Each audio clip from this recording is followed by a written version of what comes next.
आज बताने वाला हूँ मैं आपको एक ऐसा फंड जिस म्यूचुअल फंड में अगर आप इन्वेस्ट करना चाहते हैं, तो एक ऐसा फंड बताने वाला हूँ जिसमें आप गोल्ड और सिल्वर दोनों में जिस तरह से आप इक्विटी का जो म्यूचुअल फंड होता है उसमें इन्वेस्ट करते हो, सेम उसी तरीके से आप गोल्ड सिल्वर में भी इन्वेस्ट कर सकते हो।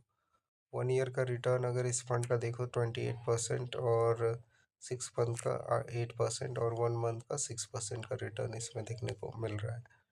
इसकी जो एनएवी चल रही है अभी 15 रुपीज़ का है। ठीक है, तो एक तरह से ये म्यूचुअल फंड ही है। अगर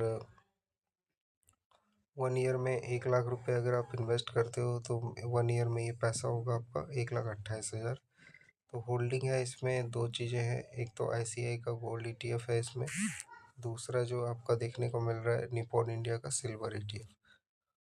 ठीक है, 115 करोड़ का है, एक्सपेंस रेशियो इसका 0.16 है। तो एक ऐसा म्यूचुअल फंड जिसमें आप इन्वेस्ट करना चाहते हो, सिर्फ गोल्ड और सिल्वर दोनों में इन्वेस्ट करना चाहते हो, तो मोतीलाल ओसवाल का ये गोल्ड ईटीएफ है और सिल्वर ईटीएफ। क्योंकि ये एक थीमेटिक है, तो कमोडिटी में अगर इन्वेस्ट करना चाहते हो लॉन्ग टर्म के लिए तो ये फंड है। ओवरऑल 23% का रिटर्न इसने दिया है। अगर आईसीआई का गोल्ड ईटीएफ का अगर 1 ईयर का देखा जाए तो इसने 27% का अकेले रिटर्न दिया है। ठीक है, और अगर सिल्वर का भी देखा जाए 1 ईयर का तो 33% का इसने 1 ईयर का रिटर्न दिया है। तो जब भी आप अपना बनाते हैं पोर्टफोलियो तो उसमें ये 10% 5% इनको भी शामिल करना चाहिए, क्योंकि जब मार्केट बहुत ज़्यादा वॉलेटाइल होता है तो ये प्रोटेक्ट करते हैं आपको। प्रो कॉन्स क्या हैं इसमें, तो यहाँ पे अगर आप देखो लोअर एक्सपेंस रेशियो है इसका, एग्जिट लोड 0 है, 1 ईयर का एनुअलाइज रिटर्न 1.51 लो रेटिंग है इसका। तो ये कोई रिकमेंडेशन नहीं है, ये सिर्फ एजुकेशन पर्पस से आपको बताया गया है कि वैसे आप डायरेक्ट ईटीएफ में भी कर सकते हो निपॉन का। तो यहाँ पे भी अगर देखो 1 ईयर में 33% का दिया है। बहुत सारे ईटीएफ हैं। आप एक मेटल ईटीएफ भी है हमारा, है ना,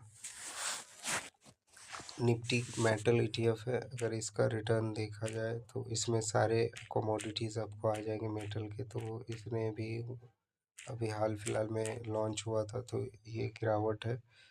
ठीक है, तो इसमें बहुत सारे फंड हैं। तो मेटल सेक्टर की जितनी भी कंपनियां हैं वो आपको मेटल ईटीएफ में देखने को मिल जाएगा, जैसे कि नाल्को है, हिंदुस्तान जिंक, है ना।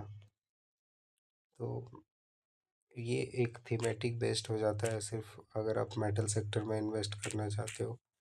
ये स्टॉक ऑलरेडी जो ईटीएफ है गिर चुका है, 9 रुपए की अभी चल रही है इसकी NAV, net assets value. But gold ने भी एक साल में लगभग ठीक ठाक रिटर्न 75% का 5 ईयर में रिटर्न दिया है, और सिल्वर ने भी ठीक ठाक रिटर्न दिया है यहाँ पे।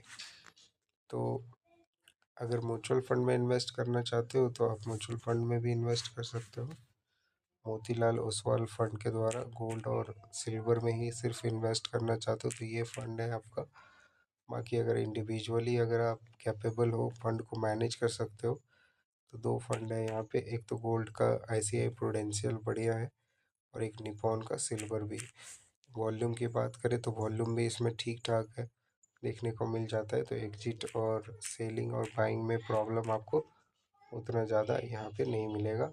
गोल्ड में जो वॉल्यूम ज़्यादा रहता है वो आपका आईसीआई में भी रहता है ज़्यादा, तो यहाँ पे भी एग्जिट और सेलिंग में आपको उतना ज़्यादा प्रॉब्लम भी आने वाला नहीं है। तो आई होप आपको चीज़ें समझ में आ गई होगी। इसका नाम है Motilal Oswal gold and silver ETF direct fund. इसमें आप वन टाइम इन्वेस्टमेंट भी कर सकते हो, और दूसरा एसआईपी भी कर सकते हो थोड़ा थोड़ा। तो एक ऐसा फंड जिसमें gold and silver ETF mutual fund है, ये डायरेक्ट फंड है, तो इसमें एक्सपेंस रेशियो कम होता है। तो अगर रिटर्न की बात करें, ऑल टाइम 50% रिटर्न दिया है इसने। एग्जिट लोड भी 0 है। तो दोनों मैंने बता दिया। अगर आप प्रोटेक्टेड करना चाहते हो तो दो फंड है। बाकी ETF का ICI गोल्ड ETF बेस्ट है और निपॉन का सिल्वर ETF।